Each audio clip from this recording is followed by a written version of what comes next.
আসসালামু আলাইকুম, welcome to my channel viewers. আজকে ফ্রাইডে, অনেক সুন্দর দিন। তো একটু বাইরে আসছিলাম ঘোরাফেরা করার জন্য। দেখেন আপনাদেরকে একটু দিই, এই ট্রাফিক লাইটে দাঁড়াইয়ে আছি, কত লোক বাইর হয়েছে আজকে গরমের ইয়েতে, মানে অনেক মানুষই ঘোরাঘুরি করতেছে। যাই হোক ভিউয়ার্স, আমার আজকের ব্লগ যারা যেখান থেকে দেখতেছেন আপনারা সবাইকে অন্তরের অন্তঃস্থল থেকে ধন্যবাদ ও শুভেচ্ছা। তো ভিউয়ার্স, আমি এখানে আসছিলাম, একটু ঘুরতে আসছিলাম, তো ওয়াইচা বলে আসছিলাম একটি কাজে। তো হঠাৎ দেখলাম ওইখানে ডেমনস্ট্রেশন চলতেছে। তো ডেমনস্ট্রেশনটা হলো আসলে কি বলবো, আজকে কিছুদিন যাবৎ, এখন না বললেই না হয়, আজকে কিছুদিন যাবৎ এই আমাদের বাংলাদেশে যে স্টুডেন্টরা, যে ইউনিভার্সিটির স্টুডেন্টরা যে ডেমনস্ট্রেশন করতেছে, সো এটা কোটা বিরোধী আন্দোলন, যে কোটার বিরুদ্ধে যে ডেমনস্ট্রেশনটা চলতেছে আজকে কিছুদিন যাবৎ।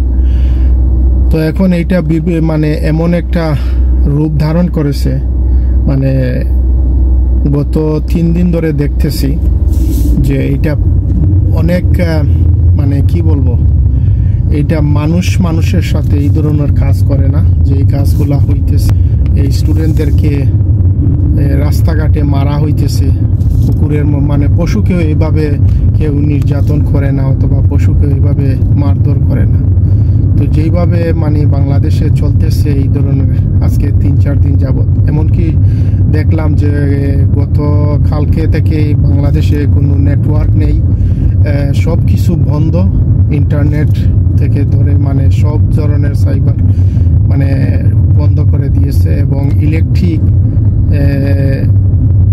করে রাত্রে 2টার দিকে যে বড় হামলা হয়েছে বাংলাদেশে। আসলে এইগুলার যেই সরকারই আসুক, যাহারাই এই ধরনের করে, সবাইকে এদেরকে নোংরা কাজের জন্য এদেরকে ধিক্কার জানাই। আসলে আমরা প্রবাসীরা যখন এগুলা দেখি অনেক খারাপ লাগে, যে ভালো ভালো স্টুডেন্টদেরকে একটা তরতাজা প্রাণ রাস্তার মধ্যে এদেরকে মেরে ফেলা হইতেছে পাখির মতন। এটাকে মানে আমি বলবো সারা দুনিয়ার যত মানুষ আছেন, যত লোক আছে, সবাই এইটাকে ধিক্কার জানান, এটার বিরুদ্ধে প্রতিবাদ করেন। এটা ডেমনস্ট্রেশন চলতেছে এই আলতাবালি পার্কে, এটা হোয়াইটচ্যাপলে, ব্রিক লেন এবং হোয়াইটচ্যাপলের রাস্তার মুখে ইস্ট লন্ডন মসজিদের পাশে ওইখানে আলতাবালি পার্ক, ওই পার্কের মধ্যে ডেমনস্ট্রেশন চলতেছে। গতকালকেও নাকি নিউজে দেখলাম যে এই মানে ওইখানে ডেমনস্ট্রেশন চলতেছিল, হঠাৎ করে মানে আওয়ামী লীগের লোকদের সাথে একটা সমস্যা, ছাত্রলীগ যুবলীগ নাকি ওইদের সাথে কি একটা সমস্যা হয়ে গেছে। তো আজকে আবার ওইখানে দেখছি ডেমনস্ট্রেশন হইতেছে।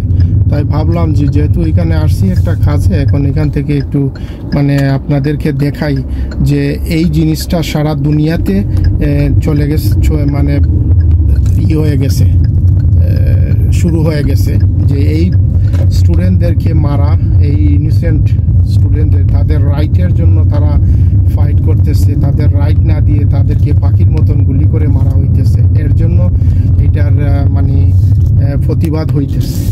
তো দেখবেন আপনাদেরকে আমি দেখাবো ওইখানে যে স্টুডেন্টরা যারা আছে ওরা যে শান্তিপূর্ণভাবে একটা ডেমনস্ট্রেশন করতেছে।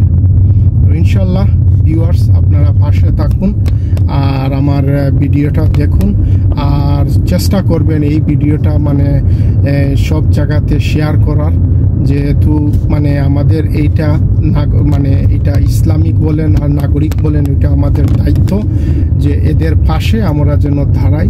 যেই হোক, যারাই অন্যায় করবে এদেরকে মানে তাদের অধিকার থেকে বঞ্চিত করতে চাবে, ওদের পাশে আমরা দাঁড়িয়ে ওদেরকে আমরা আর কিছু করতে পারি আর না পারি, একটু সহযোগিতা যদি করি, একটু আমরা নেটের দুনিয়াতে যদি ওইটা শেয়ার করি, তাহলে অবশ্যই ভালো হবে, উপকৃত হবে, আমাদের দেশটা শান্তি হবে। এবং এই দেশের ভিতরে যে এই পুলিশগুলা, মানে এই পুলিশগুলা যে ধরনের কার্যকলাপ চালাইতেছে, আইন শৃঙ্খলা এই যে আইন শৃঙ্খলা বাহিনী যে চালাইতেছে, মানে কি বলবো, এই অত্যাচার জুলুম করতেছে, এই তাদেরকে কাছে পাওয়ার আছে, তাই তাদের পাওয়ারটা তারা ইউজ করতেছে।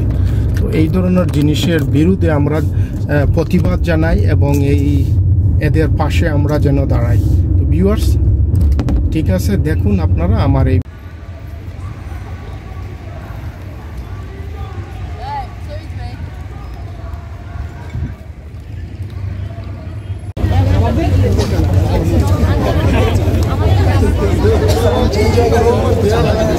আচ্ছা, আমরা সবাই এখানে আমরা জানি 2018 সালে, আমি 2018 সালে বাংলাদেশে ছিলাম, এটা নিরাপত্তার আন্দোলনের জন্য আমরা সবাই আন্দোলন করছি।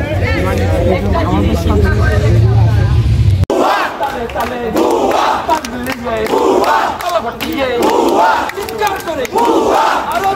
আপনারা দেখুন, ওরা কিন্তু সবাই আজ প্রবাসে চলে আসছে, কিন্তু তাদের এই যে একটা আন্তরিকতা বা তাদের যে স্টুডেন্টদের সাথে তারা যে একটা আন্তরিকতা আছে, এই আন্তরিকতার দরুন আজকে তারা যেভাবেই আছে ওই দেশে, তারা কাজে কর্মে সব কিছুতেই তারা জড়িত। কিন্তু তাদের কাজ পেলে তাদের আন্তরিকতার জন্য তারা আজকে এইখানে আলতাবালি পার্কে এসে তারা সমাবেশ করতেছে, তাদের জন্য সমবেদনা জানাইতেছে এবং তারা ওই প্রতিবাদ করতেছে।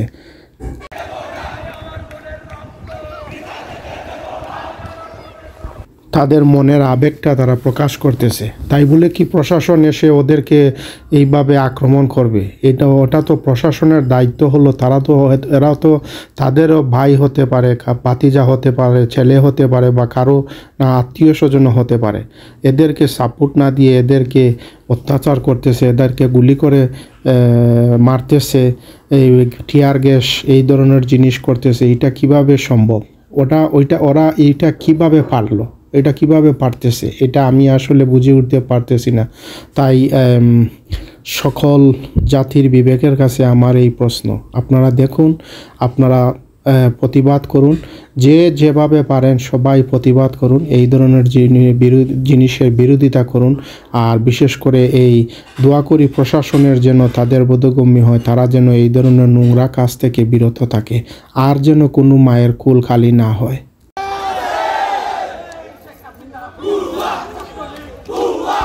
আমাদের যে বাংলাদেশের বর্তমান প্রাইম মিনিস্টার, দোয়া করি উনাকে যেন আল্লাহ উনাকে বুঝের মধ্যে উনারকে আল্লাহ যেন সাহায্য করেন, যে উনার যেন